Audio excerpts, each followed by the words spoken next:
It's Dee Dee on the spot. Welcome to another episode of DD on the Spot. I'm your host, Ryan Johnson, and before I get to my guest here today, I'd like to remind everyone that if you enjoy this content, to please give us a like and subscribe below. We greatly appreciate it. We have Edward Thomas from the band Thermostat on here. They're a thrash modern twist band. They're basically like if Pantera and Hatebreed had a baby, and they're out of South Carolina. Edward, how are you doing? I'm great, brother. Thank you. Absolutely. So why don't you give us a little bit of a backstory? What got you into music, what you're up to currently, and what your influences are musically? Well, come from a music background family. My dad, taught me to play piano, and then other things just followed: guitar, bass, drums. Dibble dabble in a little bit of everything, but guitar is my passion. So just kind of got started like that. Black Sabbath, Led Zeppelin. I had a really cool uncle that hooked me up with the good stuff. Turned me on to. So my uncle hooked me up with the good stuff. I started progressing into the newer hair metal and stuff. Grew up in the '80s.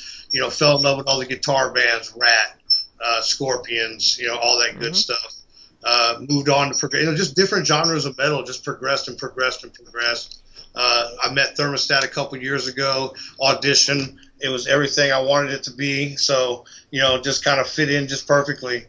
And being from Texas, they really had the style that I liked. So, that's what happened there. And we're currently working on our second album. We're still recording the first one, as I was telling you earlier. It's a redo. We scrapped the first one. We didn't really like the way it came out. So we're looking at redoing it, maybe possibly in Ohio. Like I said, we really love Ohio a lot. Go up there a lot. Mm-hmm. So when you were starting out in the band, what was your biggest struggle kind of when you first got into the band? Was it picking up their music? Was it kind of getting their vibe? Or what was it like for you? Honestly, like I said, it was a perfect fit. When I listened to them, when they called, they found me on Band Mix, and they're like, "Hey, man, when you want to come audition for the band?" I was like, "Well, let me check it out." I heard the first couple of songs on my own, breakdown, and my wife was like, "Hey, man, it sounds like you wrote something like that before." Mm-hmm. So, I mean, I fit right in. The music just came really easy. I think I was there maybe 5, 6, 7 weeks before we went up and did a show. It didn't take long to really catch on.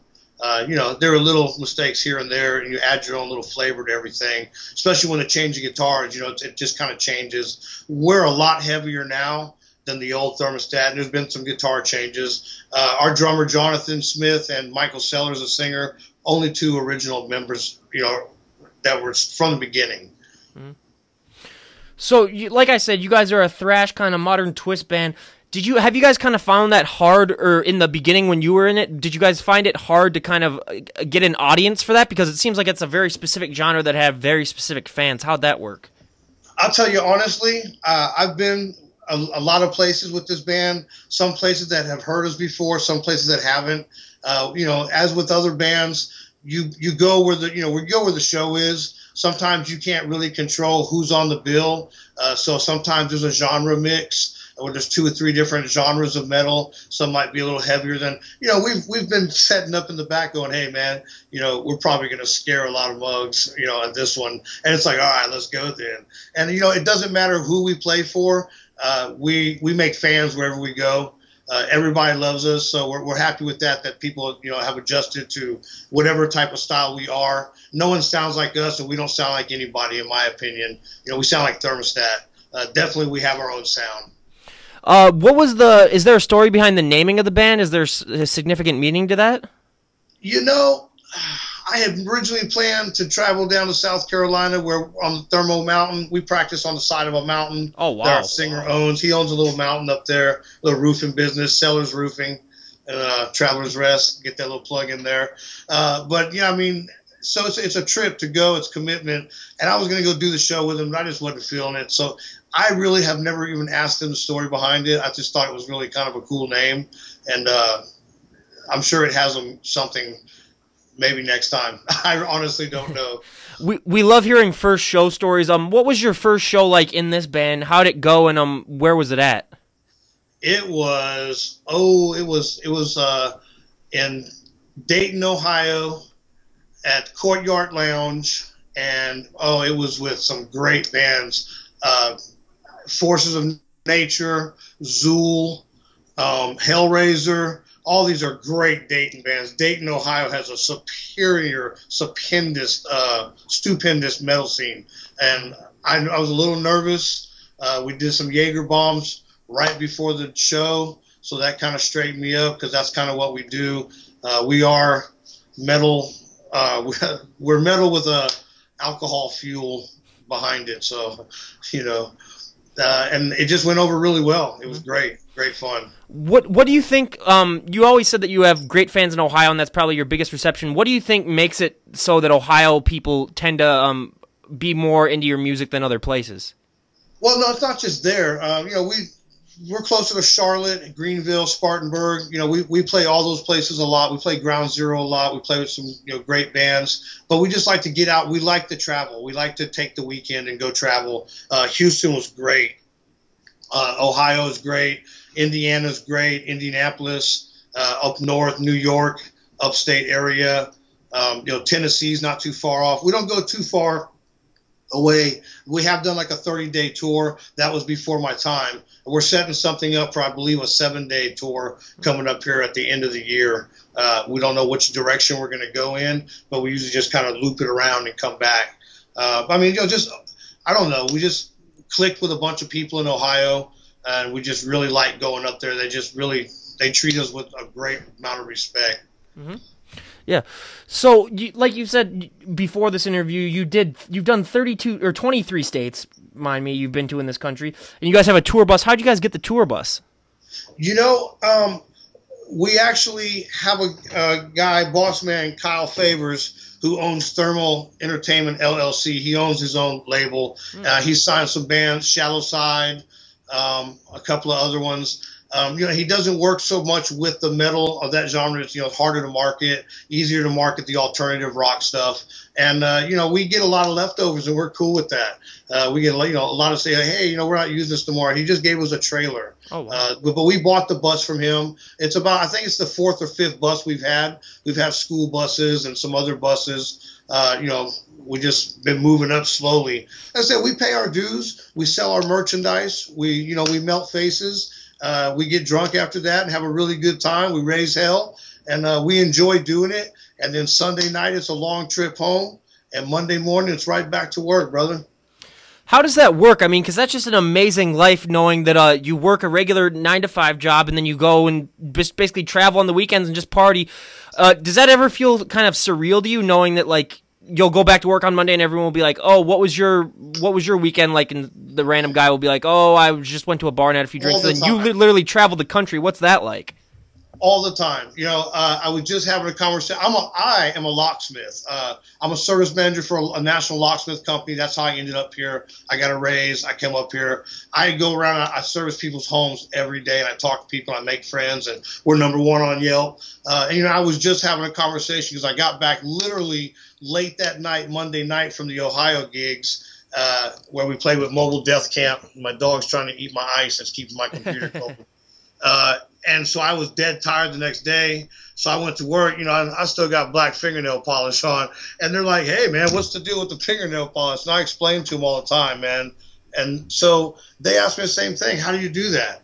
My job is cool with it. They understand. I've been chasing this dream for a long time. I was chasing the dream in Houston, before I got here and got with Thermostat. Same thing with these guys. They all work for Kyle Favors, and so he understands, being that he owns a record label. He understands, man, when the gigs come, we got to go do the gigs. He wasn't really happy that they all work for him. Everybody but me and the other guitar player. The other 3 guys, they all work for Kyle. They do thermal stuff, and they build boilers and stuff. So that probably has something to do with the name, by the way. So he understands. Hey, they got to take it off because a show popped up unexpectedly with Mobile Death Camp, and we were like, yeah, we want to play that, so we're going to stay in Ohio an extra day. And he's like, cool. He wasn't happy, but he knows it's part of the gig. It's part of the game. So, I mean, part of your profession, like you said, involves talking to a lot of people and getting to know a lot of people. Do you think that has helped you overall when it comes to when people go on stage? It can sometimes kind of be frightful and they can kind of get nervous, but since you seem to have a really good repertoire with people for your job, do you think that's helped you personally kind of manage those nerves? Absolutely. We're a very friendly band as well. We love to meet new fans. We love to meet new people. We love to meet the bartenders, the doormen, the doorwomen. We had a great fun time in New Orleans. It's kind of a dead show, but the bartender and the door lady was stupendously cool. So we ended up just having a really good night all night, having fun. We're really easygoing and easy to hang out with, fun to party with. There's always a story. So one of the things that I realized when I started this podcast was that I'm from the Minneapolis area, and then I started doing Minneapolis people, and I realized that there's just a huge plethora of metal bands there. I'd never realized the scene was so big. But you're in the South Carolina area. What would you say is the dominant genre musically like in South Carolina? Metal. It's metal, man. We play some with the older national bands, Raven, Green Jello, my bad. I remember the old schooler, back in the day. We played with them like 2 or 3 times here and in Ohio. It's metal, and there's always great shows coming through. If they don't hit Spartanburg or Greenville, they hit Charlotte for sure. So, I mean, we catch almost everything that comes through as well. So when it comes to that, knowing that you are a specific type of metal, did you find it hard to find other bands that you could appreciate, or are you just a fan of all types of the metal genre? Yeah, we don't pick and choose, man. If it's metal, we're there, and and we try to support the local scene as much as possible. I don't know much about this local scene because this is not where I grew up, but Michael says, I wish Michael Sellers would have made it to this because, man, he's the guy. He's the storyteller, brother. He would have had all kinds of really, really cool stories, and I'm almost glad he wasn't here because I'm usually the butt of the joke, being the new guy. So, yay. So, like you said, you've been to almost half of the states in the country. Have you found that different areas react differently to your type of music, or is it generally the same for everywhere? It's pretty much the same, man. It's just something about what we give off during the show. Everybody just feels us. They can tell, we're into what we're doing. We're enjoying what we're doing. There's no egos. Everybody's just doing their own thing. It's a brotherhood, and we just really, really enjoy it. And everybody can feel that. I think they sense it, and so they enjoy it as well. One of the biggest questions that we like to ask on here is performing live. We have a lot of bands that come on here, and they always describe it as like a drug unlike any other. The reason why they do it, I mean, what is that feeling like for you personally, knowing that you guys practice your songs all the time, you guys do all this prep work, and then finally to be able to let loose on a weekend and perform in front of all these people? How's that feel for you? Honestly, we talk about these things sometimes late at night after everybody's all screwed up and drunk, and it's like, hey, I remember this part of it, and I'll tell you, man, I got tunnel vision. Once we get about 15-20 seconds into Newton Boys, which is our first song, I'm tunnel vision, man. I know there's things going on around me. I can see them headbanging next to me. I jump in, get my little headbang on with them. But all in all, I just lose focus of everything that goes on around me. I see people's faces in the crowd. I have no idea. I don't remember any of it. And, it just takes over. It's just like zone. And, that's honest. All I can say. It's every time it's the same effect. I know there's things going on. I can feel the excitement. It's just vivid. But then again, it's tunnel vision. I don't notice anything else that I don't remember on of it. Watching back the playbacks on the videos and stuff, I'm like, whoa, I didn't even see that. And it was right next to me. Have you played in all the crowds that you played of? Has it ever got interesting? Have people ever gotten into fights in your shows? No one has ever said yes to this, so I'm just trying to get one person to say that this has happened. Never had a bad time in a Thermostat show, brother. Everybody's as drunk as we are. The bar's really happy because they sell a lot of alcohol at a Thermostat show. Lots of pits. We've had stuff knocked over and mic stands and stuff, small stages, small rooms. Somebody feels it, hey, if you feel it, get on it, do it. Yeah. So you were talking about before you guys are working on your first album. What's the progress on that, and how's it been coming along? Right in the middle of the album, there was a personnel change, and that's when I came in. And then shortly after that, when we started doing the album, halfway through it, there was another personnel change, and we were struggling to try to get it. And just throughout all the stuff and all the issues that just happened, which is no one's fault, just things happen, man. But we keep pushing forward. It just came out crappy. and it's nobody's fault. So we're just not happy with it. We understand now that the way we did it was wrong, and we're going to do it a different way. And moving forward, we're maybe thinking it shouldn't take maybe more than 90 days to get something done and start mixing and mastering it. And then, we're already working on the new stuff. Are you going to keep any songs from the original album that you guys were just working on, or are you doing something completely different? As far as doing shows, we're gonna, are you talking about like our playlist, our play set? Oh, for the new album, are you gonna have the same? Are you gonna have some of the songs from your album that you were working on that you guys didn't like come on the new album? The first album's complete. We're gonna do that one complete, and then whatever we're writing now is gonna go on a second album itself. Oh, okay. Complete, yeah. Yeah. So, what has that process been like for you? The recording and the coming up with who comes up with the lyrics in the band, and who comes up with the melodies, or is it the same person? Michael Sellers writes all the lyrics, all the song patterns, everything is Michael Sellers. As far as the music and stuff, we get together, the guitar players, it's the same process, man. Somebody writes a riff, somebody starts playing something, and someone else says, hey, man, I like that, do it again. And then, boom, drums kick in, bass kicks in. Next thing you know, hey, do this while I do that. And boom, man, the bass of a song is born, and we start counting it out, and we basically will put the bass root of a song together musically, record it, just with a nice Mickey Mouse recorder in the room, the digital recorder, give it to Michael Sellers. Say, here, man, what do you think about this? He likes it. He listens to it. He comes back and says, here's lyrics. We'll start throwing it down and making changes where it's necessary. It's a pretty quick process when we all get together and our heads are in it, Do you think that your lyrics explore similar themes, like song to song, or do you guys like to mix it up a little bit when it comes to lyrics? Michael Sellers would be the best man for that one.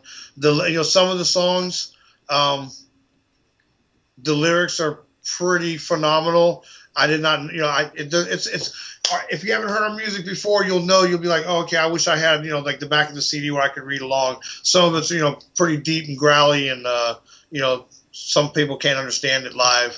So I struggle to even know what's like, we have a song called Drunk Whore, and, I thought it would be about something, and it was about something else. So, it's one of those deals. So, yeah.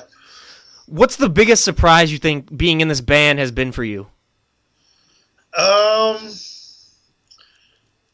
I think I was surprised at how easily I fit in and how welcoming. It's definitely family, man.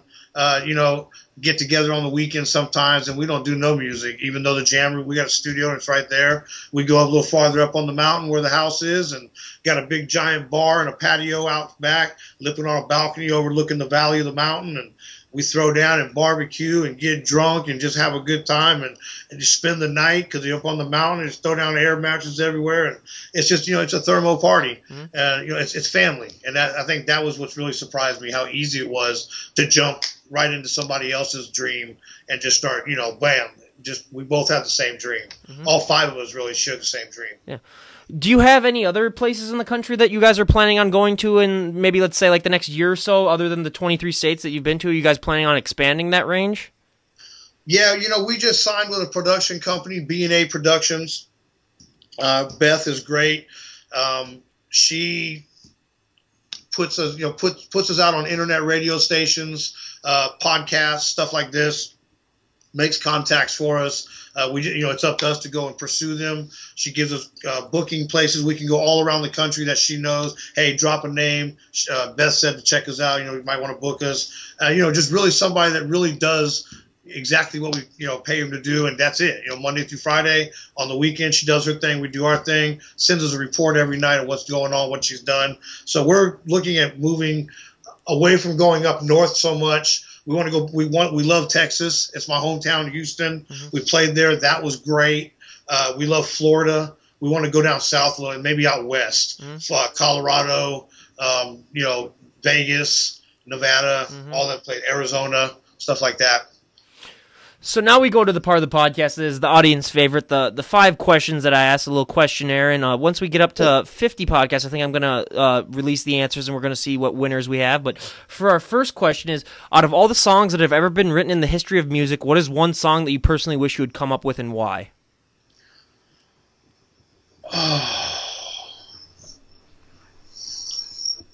That's a good one. Probably Pantera, Cemetery Gates. All right. And I mean, if I need to give a reason as to why, clearly, it's because it's Cemetery Gates, man. Mhm. That's just, yeah. Absolutely. So, out of all the artists and musicians that have ever lived, dead or alive, if you were given the opportunity to perform one show with any of those artists, who would it be and why?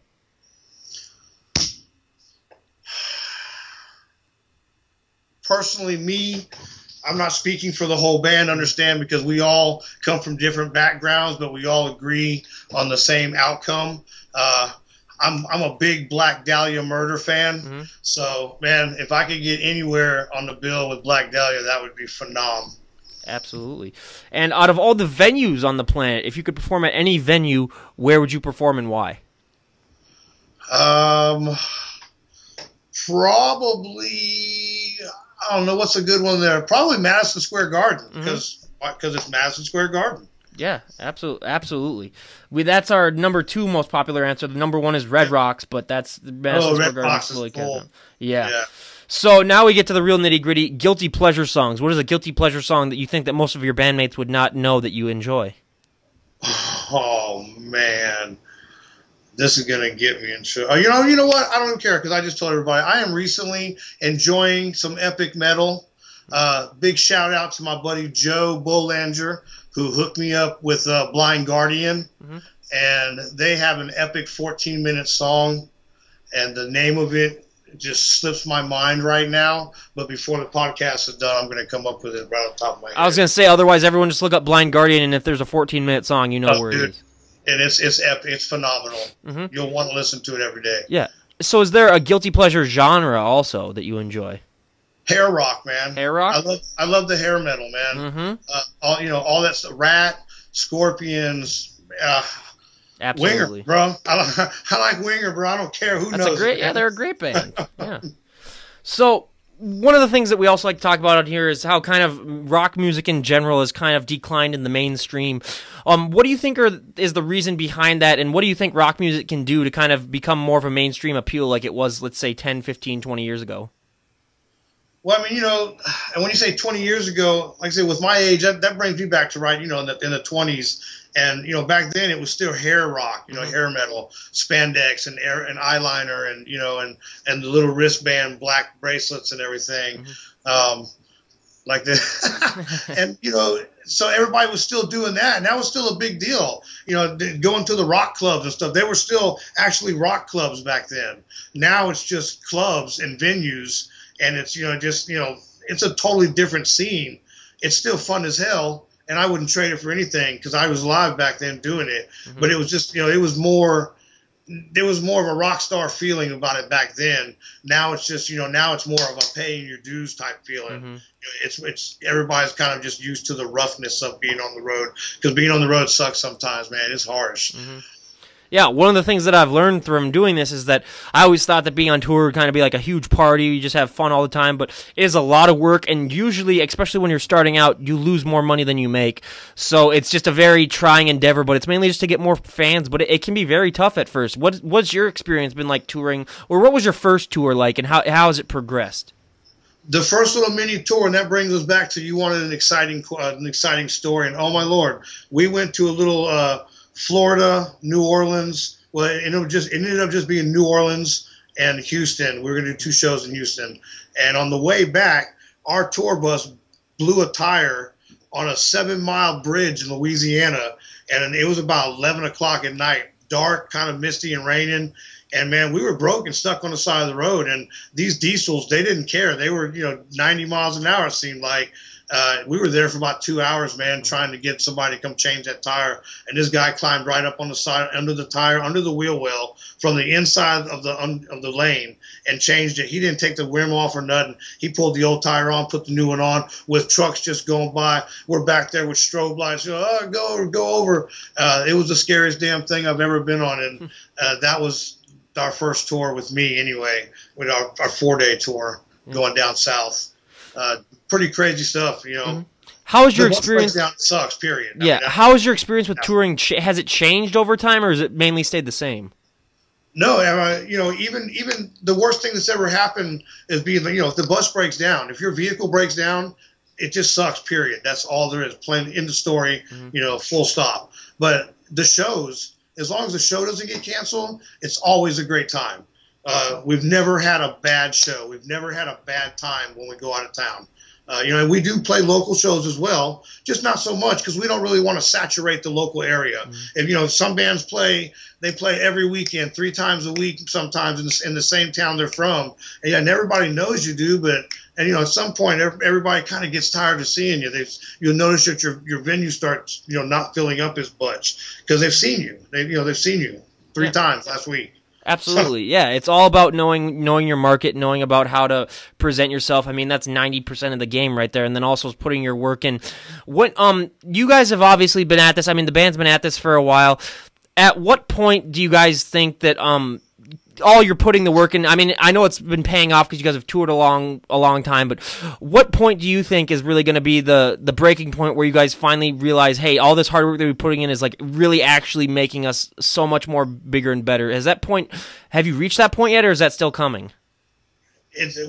There's always room for improvement. Again, we're living the dream as much as you can live the dream and still work a 9-to-5 job because we pay. If we don't sell no merch, the gas money for that big coach bus comes out of our pocket. So if we don't have a good show, guess what? Nobody's going to want to buy our CD or our shirt. But if we go out there and wow everybody like we always do, because we kind of have a thing.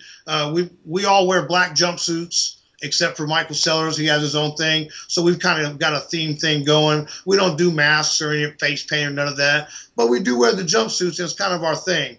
And everybody loves it. So, but if we don't go out there and put on a show, and if we don't deliver what we think we're going to deliver every time we go out there just expecting the most out of ourselves, then we're not going to sell merch, and we're not going to make money. And once it becomes not fun, it's not worth it anymore. Yeah. And it's always fun because once we get on the stage, everybody goes into their zone and it's showtime. Yeah. Who designed your merch? Was it one of the band members, or did you guys get someone else to do it? Our drummer Jonathan Smith is an artist and a painter, and so yeah, he does most of the designs for our logos and stuff like that. Yep. So you said that obviously you guys like to party a lot afterward shows, but what are your pre-show traditions? We have a lot of bands on here say that they like to take, have like a few beers or they like to stretch. Do you guys have a pre-show tradition, or you guys just like to wing it when you get there? We have a pre-show tradition. It's a Jaeger bomb, and lots of alcohol before the Jaeger bomb, and lots of alcohol during the show, and lots of alcohol after the show. And maybe after the party, at the after party, a little bit more alcohol. Do you think personally that you guys sound better when you're intoxicated, or how does that work? I think back to the old, the drunker you are, the drunker you get, the better we sound. Man, we always sound good. I mean, I'm just saying, I've never heard us sound bad unless everybody's having a bad day at practice. But come showtime, of course, if you get too messed up before the show, it's gonna, sometimes people trip over the light boxes and stuff, or risers that we bring. Sometimes it's an accident. Sometimes it might be alcohol induced. We play it off and keep going, get a napkin, wipe off the blood, and keep rolling. Absolutely. So now if someone were to come up to you on the street and say, hey, I'm really thinking about forming a band, I just really have that itch to join, or to start a music career, what would be your best piece of advice for that person in order to be successful? Never quit. Never let anybody, for any reason, if you're serious and you really want to do it, and you're not concerned about what level you can get it to, like, oh, if I don't become rich in a year, if I don't get signed, because I'm telling you what, I know a lot of people, a lot of musicians that are signed, that have been signed, and then they're not signed anymore. So, they're working a 9-to-5 job again. It was really cool on the Viva La Bam tour, but when that tour was over, guess what? You're not signed anymore because it was just a short-term contract. So getting signed is not what it used to be. You can get signed and still be broke as hell. So, but as long as you want to do it and you're serious about doing it, don't let anybody stop you. Don't let anybody tell you can't do it. If the first band don't work out, go to the next band. Just keep going, keep going. Starting it from scratch is the hardest thing I've ever done. Jumping into somebody else's band is a godsend. Thanks, Thermostat. And if you could talk to yourself, like, let's say 10, 15 years ago, what advice would you give your younger self musically?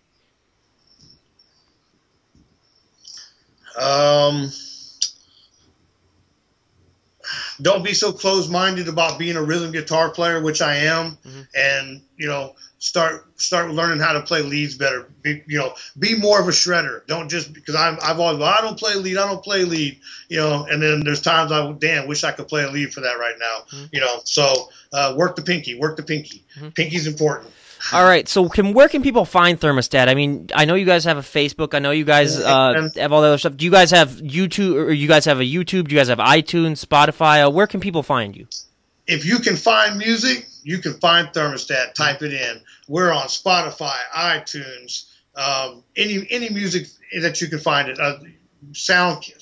Bandcamp, Reverb Nation, Facebook, YouTube. Just anywhere, basically. Just type in Thermostat, and we're going to pop up. Right now, we've got 3 songs up on Reverb Nation. That we've got some videos. We've got live videos from our shows. We go live for a couple songs. Give everybody a little flavor. Yeah. Do you guys have a website where you guys sell your merch online, or you guys just sell it when you're on tour? Do you want me to just say it right now? Yeah, sure. We are at www.thermostatmetalband.com. All right. I'll leave a link definitely for that down below, and we really appreciate having you on. Oh, and lastly, so that tour that you were talking about, do you have any destinations in mind that you're going to have later on in the year, or is it still a work in progress? We've been talking a lot about making it back out to Texas. So, I mean, that might be coming up. We want to go out there when it starts getting cold up here. We like to go down south. So, that might be happening. Maybe Texas again. Maybe out west a little bit towards Tennessee and, the Midwestern stuff.